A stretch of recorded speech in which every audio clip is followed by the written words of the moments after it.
மட்டக்களப்பு மாந்தீவு பகுதிக்கு வவுனத்தீவு பகுதியிலிருந்து யானைகள் நுழைந்திருந்தன. இவை பயிர் நிலங்கள் மற்றும் வீடுகளை துவம்சம் செய்ததாக பொதுமக்கள் தெரிவித்ததை அடுத்து குறித்த 6 யானைகளையும் மீண்டும் வனத்திற்குள் அனுப்பும் நடவடிக்கை முன்னெடுக்கப்பட்டது. ராணுவம் மற்றும் வன அதிகாரிகள் இணைந்து இதனை முன்னெடுத்தனர்.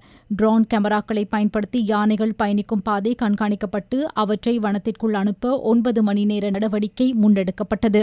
இதேவேளை இன்று காலை தம்புள்ளை பகுதியில் டயர் வர்த்தக நிலையம் ஒன்றில் தீ பரவியது. போலீசார் தம்புள்ளை தீயணைப்பு பிரிவின் ஒத்துழைப்புடன் தீயை கட்டுப்பாட்டுக்குள் கொண்டு வந்தனர்.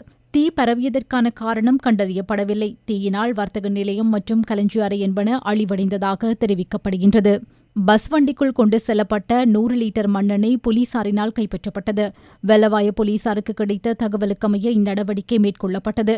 குறித்த பஸ் வண்டியின் சாரதியும் நடத்துனரும் கைது செய்யப்பட்டுள்ளதோடு அவர்கள் வெள்ளவாய நீதவான் நீதிமன்றில் ஆஜர்படுத்தப்பட்டனர். பெந்தோட்ட கடலில் நீராடிக் கொண்டிருந்த மொரட்டுவ பல்கலைக்கழக மாணவர் ஒருவர் உயிரிழந்துள்ளார். அவர் யாழ்ப்பாணம் பகுதியைச் சேர்ந்தவர் என தெரியவந்துள்ளது. மேலும் சில மாணவர்களோடு கடலில் நீராடிக் கொண்டிருந்த போதே அவர் குறித்த விபத்துக்கு முகம் கொடுத்துள்ளார்.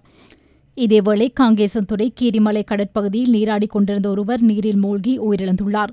மேலும் சில நபர்கள் இணைந்து கடலில் நீராடிக் கொண்டிருந்த போதே இவர் குறித்த விபத்துக்கு முகம் கொடுத்துள்ளார்.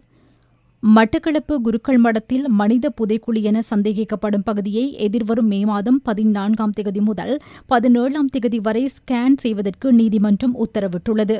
குருக்கள் மடம் மனித புதைக்குழி தொடர்பான வழக்கு இன்று களுவாஞ்சிக்குடி நீதவான் நீதிமன்றில் விசாரணைக்கு உட்படுத்தப்பட்ட போதே இவ்வுத்தரவு பிறப்பிக்கப்பட்டது. காணப்பட்ட 3 இடங்களிலே 2 இடங்கள் மாத்திரம் ஸ்கேன் பரிசோதனைகளுக்கு உட்படுத்தப்பட்டதாகவும், ஒரு இடம் ஸ்கேன் பரிசோதனைகளுக்கு உட்படுத்தப்படவில்லை என்றும், அந்த பிரதேசத்தை ஸ்கேன் பரிசோதனைக்கு உட்படுத்திய பின்னர் அதனை அகழ்வு நடவடிக்கைகளுக்கு உட்படுத்துவதற்கான கட்டளைகளை ஆக்குமாறும் கௌரவ மன்றை வேண்டியிருந்தார். அதன் அடிப்படையிலே குறித்த அந்த ஸ்கேனிங் நடவடிக்கைகளை மேற்கொள்வதற்கென இந்த வழக்கினுடைய பிரத்யேக முறைப்பாட்டாளர் தனது சொந்த செலவிலிருந்து அதற்கான நடவடிக்கைகளை மேற்கொண்டு ஸ்கேனிங் செய்யப்படாத பிரதேசத்தை ஸ்கேனிங் நடைமுறைக்கு உட்படுத்துவதற்கும், அதன் பின்னர் அங்கே ஏதாவது எச்சங்கள் காணப்படுமாக இருந்தால் அதனை அகழ்வதற்கான நடவடிக்கைகளை மேற்கொள்வதற்கு என்றும் இன்று நீதிமன்றத்திலிருந்து கட்டளை ஆக்கப்பட்டிருக்கின்றது.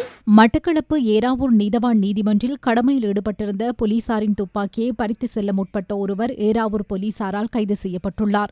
இன்று காலை நீதிமன்ற வளாகத்தில் இந்த சம்பவம் இடம்பெற்றுள்ளது. கைது செய்யப்பட்ட நபரிடம் ஏறாவூர் போலீசார் மேலதிக விசாரணைகளை முன்னெடுத்து வருகின்றனர்.